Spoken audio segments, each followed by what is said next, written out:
புதுதில்லியில் பாராளுமன்றத்தை மையமாக வைத்து 5 அல்லது 10 கிலோமீட்டர் ஆரத்தில், அதாவது ரேடியஸ் என்பார்கள், அந்த சுற்றளவில்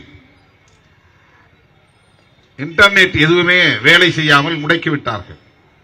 வாட்ஸ்அப் வேலை செய்யாது, எந்த சமூக ஊடக தளங்களும் வேலை செய்யாது, முடக்கி போட்டார்கள். டெல்லிக்கு வரவும் டெல்லியிலிருந்து வெளியேறவும் மிக இலகுவான வசதியை கொண்ட மெட்ரோ ரயிலை நிறுத்தினார்கள். மெட்ரோ ரயில் பயணம் முடக்கப்பட்டது. உள்ளே ரயில் மூலம் ஒரு நாளைக்கு லட்சக்கணக்கானோர் வருகிறார்கள், மெட்ரோ மூலமாக லட்சக்கணக்கானோர் வெளியேறுகிறார்கள். ஆக மெட்ரோ ரயிலை பயன்படுத்தி பல்லாயிரக்கணக்கான மாணவர்களும் இளைஞர்களும் புதுதில்லிக்கு வந்து குவிந்து கொண்டே இருக்கிறார்கள் என்பதனால் மெட்ரோ ரயில் பயணத்தை ரத்து செய்தார்கள்.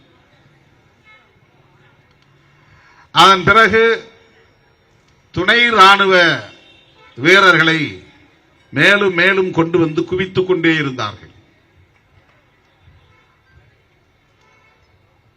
என்ன நடக்கப் போகிறதோ என்கிற ஒரு பதற்றம் நமக்குள்ளே பற்றிக் கொண்டது, தொற்றிக் கொண்டது.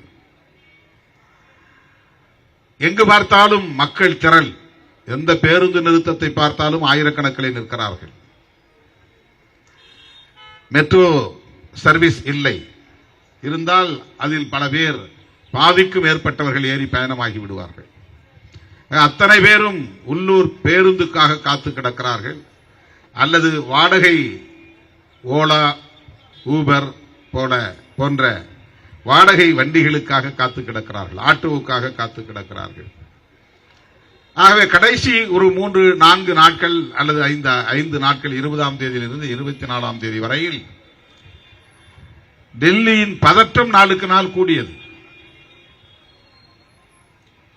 நான் கூட வெள்ளிக்கிழமை காலையில் போவதற்கு பதிலாக சென்னைக்கு வியாழக்கிழமை இரவே புறப்பட்டு விடுவோமா என்று கூட கேட்டேன். ஒருவேளை விமான பயணமும் ரத்து செய்யப்பட்டு விட்டால் என்ன செய்வது என்கிற கவலை எனக்கு வந்துவிட்டது. சனி ஞாயிறு ஒப்புக்கொண்ட நிகழ்ச்சிகளுக்கு செல்ல வேண்டும், புதுச்சேரியிலே மண்டல செயற்குழுவில் பங்கேற்க வேண்டும்.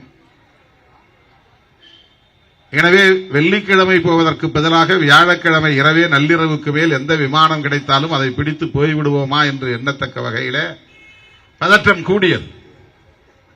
ஒரு வழியாக தர்மேந்திர பிரதான் வேறு காரணங்களை சொல்லி பதவி விலகிவிட்டார்.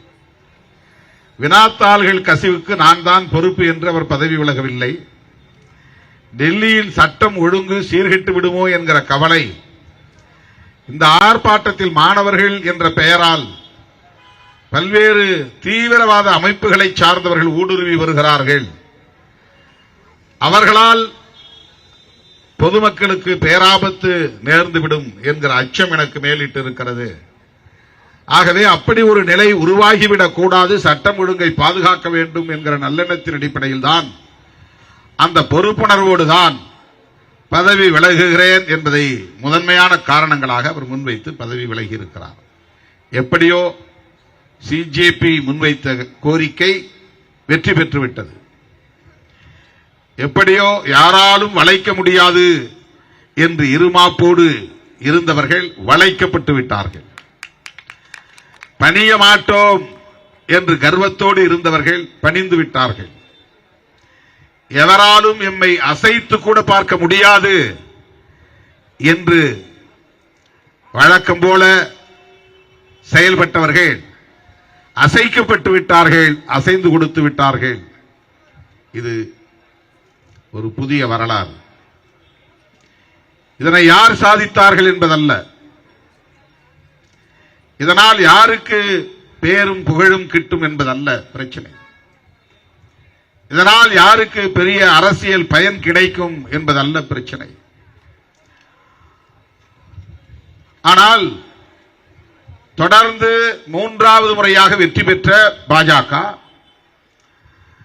எங்களுக்கு எதிரிகளே இல்லை இந்தியாவில் என்று இருமாப்போடு இருந்த பாஜக,